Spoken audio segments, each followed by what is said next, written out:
Que se J'écoute. passe-t-il avec la première dame de notre pays? Ce qui se passe avec Madame Bia, Chantal, est que nous avons observé depuis un certain temps qu'elle permettait euh, aux gens de filmer le président de la République dans son intimité. Or, nous savons que nous observons, nous sommes des observatrices de la scène politique au Cameroun depuis quand même un moment, hein. C'est vrai que officiellement, nous sommes nés en 1982, ça veut dire que nous avons grandi au même moment que le régime, mais le peu que nous savons du président Biya, c'était quelqu'un qui savait faire la différence entre l'État et sa vie privée.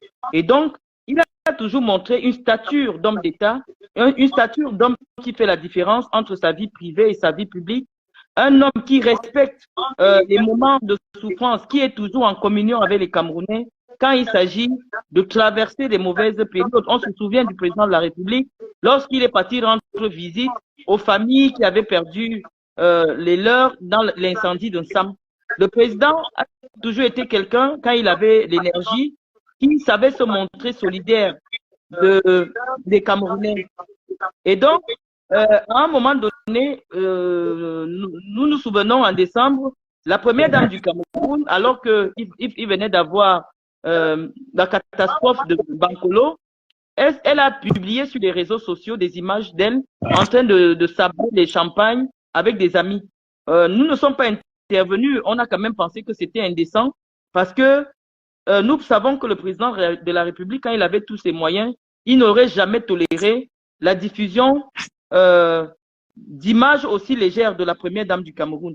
Mhm, Chacun a le droit de s'amuser, mais il y a quand même un rang à tenir lorsqu'on est première dame du Cameroun. mhm. À la suite de cela, on a commencé à remarquer que des images du président de la République dégradantes vraiment. On voit un président de Oui, la République habillé en elle, rose, rose elle, avec ah, vraiment négligé. mhm. On voit un président de la République affalé devant la télé, personne ne le gère. Il essaie même de parler, personne ne le gère. Ça se retrouvait à Congo-Saba. Mais nous ne savions pas par quel bout faire comprendre à notre maman nationale que de telles images abaissaient la fonction du chef de l'État. Et la goutte d'eau qui a débordé le vase, c'est lorsque le 1er janvier 2024, elle fait diffuser une vidéo du président de la République assis sur une chaise avec un influenceur qui pose la main sur la tête du président. Mhm. Pour ceux qui ont déjà rencontré le président de la République, comme moi j'ai eu l'occasion, à l'époque, c'était pas facile de vous retrouver à 1 mètre de Paul Biya. Et quand on voit des gens aujourd'hui qui s'amusent à poser la main sur sa tête, à s'amuser avec lui parce qu'il est fatigué, ça nous a vraiment fait mal. Et là, on a dit, il faut mettre le haut là. Pourquoi? Parce que Paul Biya, en toute conscience, a toujours respecté la fonction de chef d'État. Et je vous dis que le pouvoir du président de la République, au-delà d'être un pouvoir politique, c'est aussi un pouvoir mystique. Vous comprenez? On ne pose pas la main sur la tête du chef. N'importe quel chef, même les petits chefs de village, là, vous n'avez pas le droit. Et c'est pour ça que j'avais réagi dans le premier post en disant, quand je dis au boulot que vous avez perdu le pouvoir, vous ne croyez pas. Parce que je sais que le pouvoir est d'abord quelque chose de spirituel, de mystique. Si quelqu'un a déjà le courage de poser la main sur Paul Biya, ça veut dire que le pouvoir est parti. Parce que le pouvoir ne part pas en une journée. Mhm. Lorsque les ancêtres du Cameroun désignent que voilà celui qui va construire la destinée. Mais prenons seulement l'exemple des chefs de village. Lorsqu'on veut faire quelqu'un de chef de village, on le met, chez les Bamileke par exemple, on l'amène dans le Lakam. C'est dans le Lakam là-bas que les ancêtres viennent poser le pouvoir sur lui. Il peut sortir petit garçon, il peut entrer dans le Lakam étant un petit garçon qui a peur de tout. Mais lorsqu'il sort de là, il a investi des pouvoirs qui font de lui que personne ne peut plus s'approcher de lui. C'est-à-dire que vous-même, vous ressentez cela. Et donc, si un visiteur, quelqu'un qui n'est pas l'enfant du président, qui vient seulement rendre visite comme ça, se sent investi du courage de poser la main sur le président, c'est parce qu'il a senti que le pouvoir est parti. Ça a été notre analyse. Pour ceux qui connaissent le président ne s'est jamais amusé avec sa posture. Et c'est pour ça qu'on est sorti pour interpeller la première dame du Cameroun sur son attitude de légèreté vis-à-vis de la gestion de l'image du président de la République. Parce que nous savons qu'elle n'accepte pas les conseils. Cette femme n'accepte pas les conseils des conseillers du président. Elle fait à sa tête, elle décide que les blogueurs viennent filmer le président en petite tenue. Tant que ça fait en sorte qu'elle rit, qu'elle soit contente, elle accepte. Mais nous disons aujourd'hui que nous, en tant que soutien politique du président Biya, ça nous fragilise, puisqu'on n'aura plus la force d'aller convaincre les gens qu'un tel monsieur peut conduire les affaires de l'État. Et donc, nous avons décidé d'anticiper et de demander au président de la République de se retirer en 2025 et de laisser ses enfants politiques qui sont aujourd'hui prêts et qui l'aident à gérer le pays avec beaucoup d'efficacité, malgré les manquements. Parce que malgré tout, le sous-chef n'est pas le chef. C'est pour ça que nous pensons que le président n'est plus en capacité de gérer le Cameroun. Il faudrait qu'il aille se reposer. Donc, avec la première dame du Cameroun, des griefs personnels ou alors des affaires personnelles que je pourrais lui reprocher, je préfère que ça reste dans le cadre privé et que ça n'apparaisse plus ici dans notre débat où il est question d'une discussion politique. Parce que sur le plan privé, j'ai des choses à lui reprocher personnellement sur beaucoup de choses qui me sont arrivées au Cameroun. Il y a la gouvernante de la première dame qui est l'une de ses plus proches collaboratrices, une amie intime à elle, qui est fortement intervenue dans la déstabilisation que j'ai subie au Cameroun. Mais je pense qu'il est question aujourd'hui de dépasser mes propres revendications personnelles pour m'aligner sur les attentes des Camerounais. Parce que chacun de nous a ses petits problèmes, hein, ses petites revendications. Par exemple, j'estime que la première dame n'a pas bien géré l'affaire du professeur Mendozé. Ça m'a profondément affecté. Et d'autres choses que je pourrais lui reprocher. Mais je dis aujourd'hui que toutes ces choses sont derrière nous. Il est question aujourd'hui pour nous de penser à l'avenir du Cameroun, de nous impliquer réellement pour que la transition politique au Cameroun en 2025 soit une transition démocratique et une transition paisible dans le respect des lois de notre pays. Donc, je pense que j'ai suffisamment répondu à ce problème en ce qui concerne la première dame. Très bien même répondu à ma première question par rapport à la première dame, parce que au niveau où nous en sommes, même nous qui appartenons à ta tribu, nous demandons qu'est-ce qui se passe, qu'est-ce qui ne va pas pour qu'elle en arrive là et tout, sachant que au fond, moi j'aime les femmes intelligentes. Je suis une amoureuse des femmes intelligentes. J'aime les femmes qui ont à dire et qu'à un certain niveau, nous sommes un peu fatigués de notre blog qui tourne autour d'une certaine catégorie. Les gens peuvent avoir fait tout et n'importe quoi dans leur vie et un jour, ils se lèvent, ils se disent que je vais changer. On ne peut pas leur jeter la pierre. Même dans la Bible, c'est dit que quelqu'un peut décider de changer sa vie et de devenir autre chose et d'amener du positif dans sa vie et dans la vie de ses concitoyens. Marlène, ce que je vais te donner comme conseil, j'aurais aimé débattre avec Bibiane Richaud, que tu sois arbitre, que tu lui poses des questions et que tu me poses des questions. Moi, je n'aime pas les faux culs. J'ai une certaine méfiance avec des gens qui ont profité, qui ont été avec le gouvernement. Et qu'au jour d'aujourd'hui, pour X ou Y raison, le gouvernement, c'est leur bête noire. Je peux parler de Sandy de Boston. On peut même parler de toi, puisque ton père a été un membre du gouvernement très actif. Il a été ministre. Vous nous devez la vérité. Vous nous devez de nous remettre dans le goût de la politique. Vous nous devez de pouvoir choisir notre futur président. Nous le savons. Moi-même, je le dis dans mes lives, je le dis dans mes pages, que arrivant à un certain moment, il faut que nous arrêtons de faire l'hypocrisie, que nous arrêtons de faire semblant, nous arrêtons de faire beaucoup de choses qui n'apportent rien à notre pays. À un certain moment, il faut que certains se permettent de taper la main sur la table, parce qu'arrivant à un certain moment, nous allons vers la honte. Quand moi je parle de honte, je parle de la honte du peuple ican. Moi, je vois que toi, tu es partout. Tu es avec tout le monde. Moi, j'assume ma posture. J'assume ma posture. C'est mon droit. Personne ne peut m'enlever ça. C'est mon droit. J'assume ma posture. Que je plaise à certains ou que j'en déplaise à certains, je n'ai que faire. J'assume ma posture. Parce que je ne me suis pas levée du jour au lendemain et j'ai commencé à me méfier d'une catégorie d'hommes, d'une tribu de mon pays. Ce sont eux qui nous ont attaqués. Ce sont eux qui nous ont fait du mal. Ce sont eux qui nous ont insultés. Ce sont eux qui nous ont méprisés. Au nom du président de la République qui représente la tribu que je suis. Moi, j'ai eu mal. J'aimerais te dire, Élise, que moi, je t'ai très bien compris. Prenez en compte les nous autres là. Les nous autres qui ne comprenons pas pourquoi nous nous sommes fait agresser parce que nous appartenons à la tribu du président Paul Biya. Prenez en compte les nous autres qu'on s'est senti insultés parce que nous appartenons à la tribu Biya. Au jour d'aujourd'hui, tu parles bien de Maurice Kamto, le professeur Maurice Kamto, autant pour moi, tu parles bien de tout le monde, mais est-ce que tu penses du mal que le peuple Ekan a eu en 2018, traqué, pourchassé, insulté, méprisé? Oui, je voudrais répondre à ta question.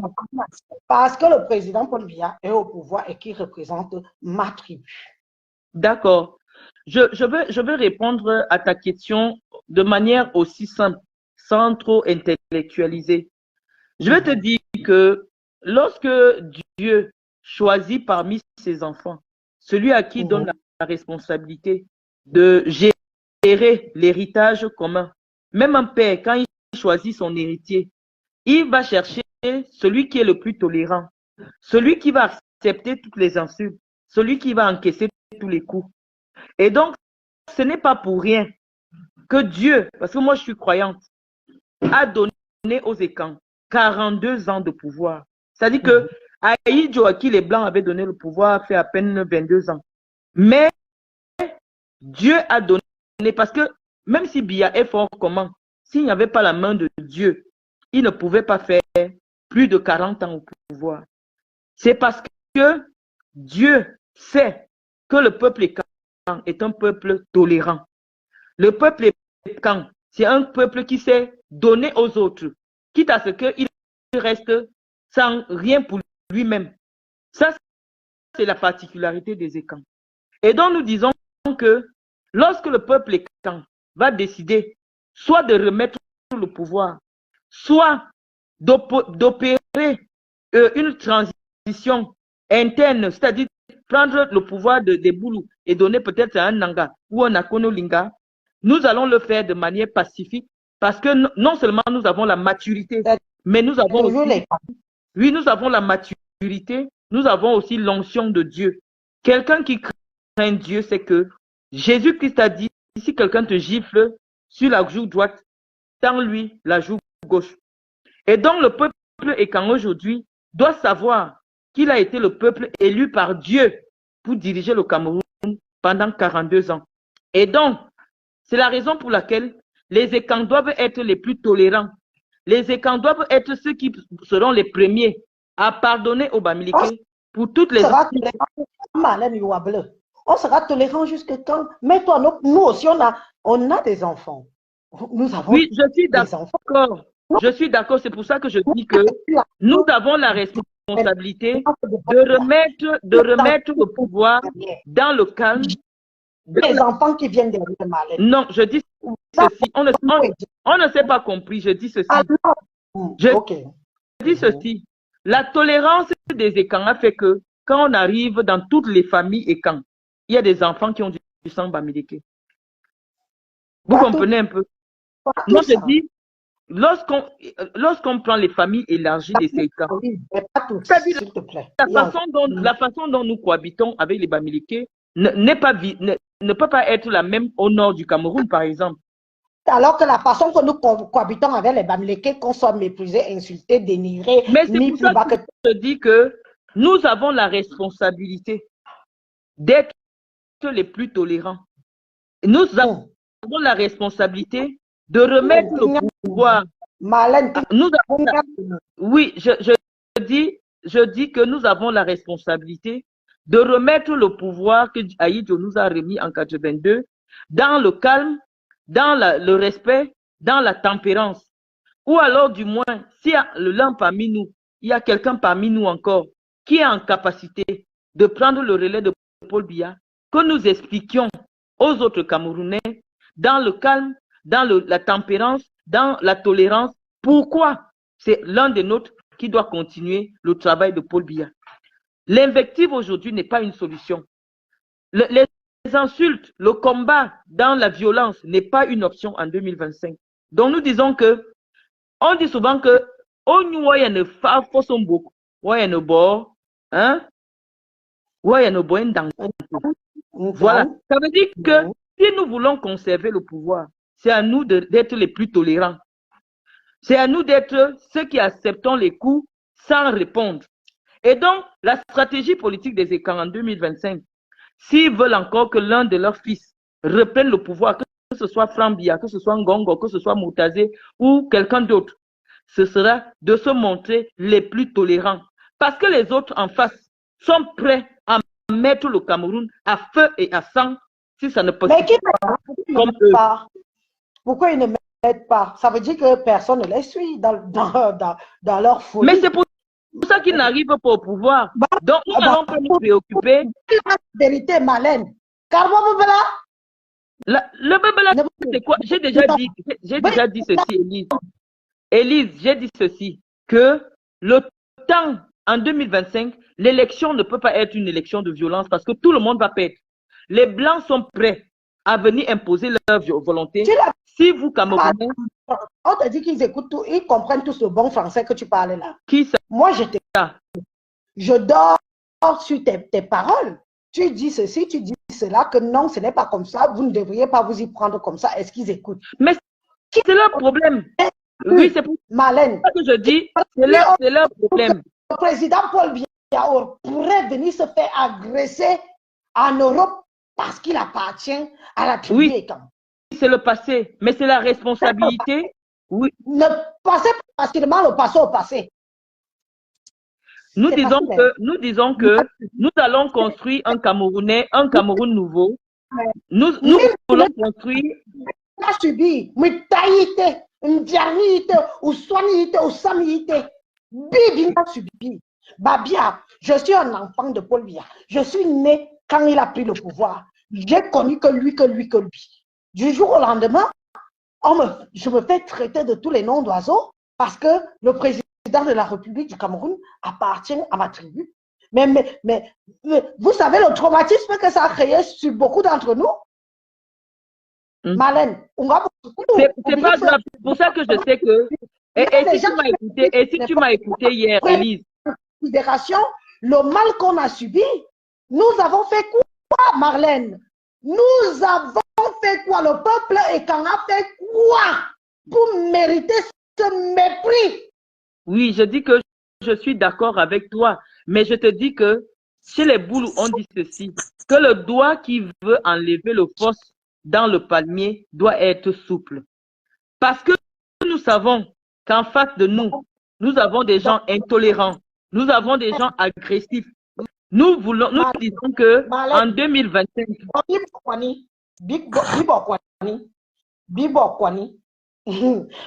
Kwani me reprochait de tous les écarts ne parlent pas, ne disent rien, parce que Babo Kwani, on m'assoit à live, voici le non, bon, je t'ai compris, Élise, tu as parfaitement raison. Je dis que tous les Camerounais seront entendus.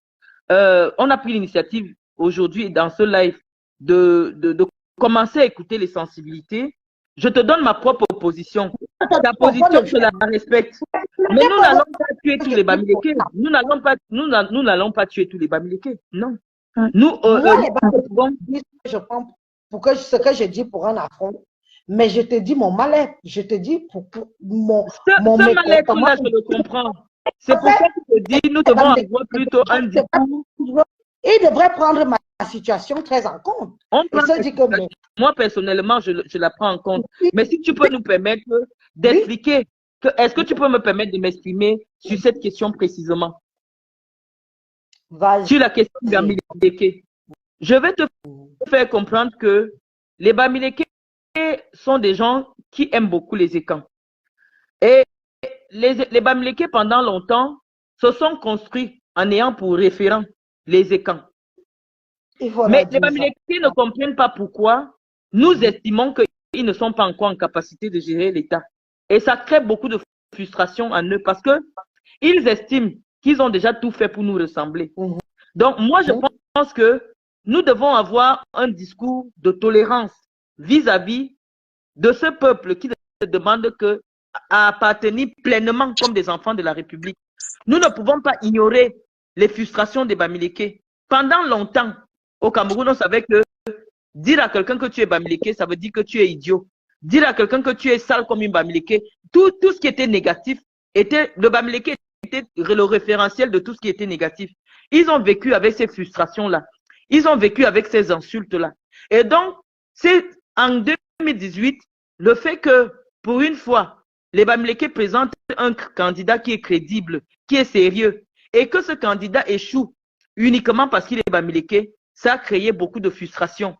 Et une frustration qui peut être entendue parce qu'on estime que dans une république, ce n'est pas la tribu qui doit être l'unité de valeur. Ça doit être compris. Et je leur ai expliqué la raison pour laquelle, en tant que communicant sur les réseaux sociaux, non, ce n'est pas intéressant qu'ils ne m'écoutent pas. Ce n'est pas intéressant. Donc, nous allons peut-être permettre, Élise, on fera d'autres directs, nous allons permettre peut-être à Angèle Ondobo, qui est là aussi depuis un moment, d'intervenir. Ta préoccupation a été entendue. Encore une personne. Oui. Ok. Voilà. Angèle. Oui, bonsoir, docteur Malène. Bonsoir, Angèle. Bonsoir. Oui, merci de me passer la parole. Et je me présente un petit peu. Je suis docteur Angèle Ondobo dans la spécialité de gestion commerciale d'entreprise. Donc, je me suis spécialisée dans l'exploitation des matières premières et en Afrique. Donc, moi, puisque j'apprécie beaucoup la vaillante personne que vous êtes et intelligente, intellectuelle que vous êtes, parce que c'est la première fois que j'interviens dans un direct. Donc, j'aimerais savoir, moi, ma première question, c'est quelles sont les chances, les probabilités, selon vous, qu'une femme puisse se présenter au présidentiel, puisse être présidente au Cameroun? Est-ce qu'il y a certaines figures au Cameroun présentement que vous pouvez voir, que vous voyez ce reflet de présidentiel dans l'aspect des femmes? Et aussi, j'aimerais savoir, est-ce qu'il y a une possibilité, est-ce que c'est possible, ou quel est l'itinéraire dans le sens de conseil, là maintenant, peut-être qu'une femme puisse se présenter et une personne qui a peut-être fait beaucoup plus dans la gestion en tant que femme, est-ce qu'elle sera obligée, ou la personne sera-t-elle obligée d'entrer dans un parti déjà présent au pouvoir, en l'occurrence le RDPC ou whatever, parce que créer un parti politique et tout ce que ça engendre, on sait que c'est pas vraiment évident pour le moment. Et alors, c'est un peu ça ma préoccupation. Merci. Alors, sur la première question, oui, effectivement, la Constitution du Cameroun dit que dans les conditions pour être président, un homme ou une femme qui est investi par un parti politique, qui est âgé au moins de 35 ans, qui sait lire et écrire, peut être candidat à la présidence de la République. Donc, lui, notre Constitution a permis aux femmes de pouvoir candidater à la magistrature suprême. Maintenant, dans la réalité, les femmes ne s'impliquent pas beaucoup en politique et parfois, lorsqu'elles viennent en politique, c'est pour être des figurantes. Et donc, il y a d'abord cette première barrière, à savoir que les femmes ne se soutiennent pas entre elles. Si vous voyez aujourd'hui une femme qui est candidate et qu'on étudie son électorat, il y aura peu de femmes qui vont voter pour elle. Donc, les femmes sont les premières adversaires des femmes. Et donc il faut déjà que les femmes apprennent à s'encourager au Cameroun dans tous les domaines, dans tous les domaines de la vie publique. C'est-à-dire qu'il faut que les femmes se rendent compte qu'elles ont un pouvoir et que si elles étaient plus solidaires, elles pourraient faire déplacer les lignes au Cameroun. Regardez que depuis que j'ai pris la parole publique sur le plan politique, ne serait-ce que cette année, toutes mes adversaires les plus virulentes, qui n'ont aucun argument politique à m'opposer, que la seule chose sur laquelle elles essayent de m'attaquer. C'est sur la vie de mes enfants. C'est des femmes. C'est pour vous dire que si, par exemple, demain, je décidais d'être candidate à la présidence de la République, je suis d'abord certaine que celles qui vont me combattre, ce sont les femmes. Moi, j'ai déjà eu l'expérience d'une élection qui n'est peut-être pas la dimension de l'élection à la présidence de la République, mais l'élection à la présidence de l'Africa Foot. Et je vous assure que dans l'opinion, les gens, ceux qui me combattaient le plus, c'était des femmes qui me disaient que, mais elle, celle-là, elle va entendre que quoi? Est-ce que le football, c'est d'abord une affaire d'hommes? Qu'est-ce qu'elle va foutre là-bas? Et plusieurs femmes m'ont combattu dans l'opinion publique simplement parce que j'avais osé me présenter à une élection qui, pour elle, est une élection réservée aux hommes. Donc, le travail que nous devons faire d'abord pour conscientiser les femmes sur leur place dans la société et un travail de leur dire qu'elles ont les mêmes droits que les hommes, elles ont les mêmes capacités que les hommes et que si nous sommes nombreuses à nous mobiliser sur des questions qui nous concernent, sur nos droits, sur nos idées comme nous voulons faire porter au pouvoir, nous allons compter en politique. Mais ce n'est pas le cas pour le moment parce que nous voyons bien que dans la sphère publique aujourd'hui, il n'y a eu aucune femme qui se démarque sur le plan politique. Donc malheureusement, on aurait bien voulu qu'une femme, que ce soit du RDPC, que ce soit de l'opposition, soit porteuse aujourd'hui d'un projet de société qui pourra conduire notre pays à l'émergence en 2025. Mais force est de constater que ce n'est pas le cas. Donc nous espérons que notre action aujourd'hui dans la vie publique va encourager de nombreuses femmes à prendre la parole, à dire ce qu'elles pensent, à être conscientes de leurs droits en tant que citoyennes et à revendiquer ces droits-là avec force et conviction. Donc moi, je pense que vous, en ayant un profil de gestionnaire, oui, effectivement, vous pouvez vous engager en politique, que ce soit dans l'opposition, en fonction de vos convictions. Hein?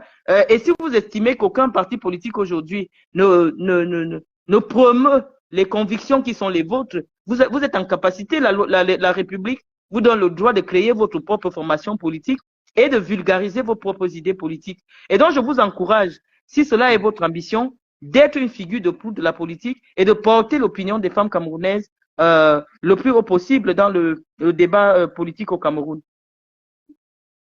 Oui, merci beaucoup, Madame Mboutou. D'accord. Je vous remercie. Maman, chérie. Et je passerai, excusez Madame, je passerai juste à une parenthèse. Oui, je passerai juste à une parenthèse. Nous sommes là en vrai profil, nous encaissons les coups, les insultes, tout ce qu'on peut nous dire. Les gens qui viennent en faux profil ne les privilègent plus. Privilège les vrais profils, les vrais gens qui veulent montrer leur visage, qui assument qu'ils sont Camerounais, qui assument de débattre avec les Camerounais, tous les... J'ai compris. Le docteur Angèle Ondobo, c'est un vrai profil qui est sur ma page. Elle est docteur et elle n'est pas un faux profil, mais elle a le droit, comme je le fais aussi moi maintenant, de pouvoir... Si elle est couchée dans son lit, elle n'est pas maquillée, elle n'a pas porté sa perruque, bon, elle peut ne pas... vouloir apparaître avec une image qui n'est pas bien d'elle, mais je vous rassure que... C'est juste un petit conseil, hein, donc oui, je parle pas personnellement. Mais je peux rassurer tous les auditeurs que le docteur Angèle Ondobo est bien un vrai profil qui est sur ma page, qui me suit et dont la pertinence des idées nous confronte dans ce qu'on est en train de faire maintenant. Venir critiquer le Cameroun, oui. Merci, docteur Marlène Mboutou. Je vous remercie. Donc, en parenthèse, je voudrais ajouter concernant à ce que la dame a dit tout à l'heure, il ne faut pas se défendre. Moi, je pense qu'il faut se défendre lorsqu'on est attaqué. Surtout, une personne ne peut pas entrer dans ta maison, commencer. Lorsqu'on touche déjà aux enfants, on touche déjà aux plus petits. C'est normal qu'un parent, qu'une mère de famille se lève pour se défendre sur tous les points. Donc, c'est tout.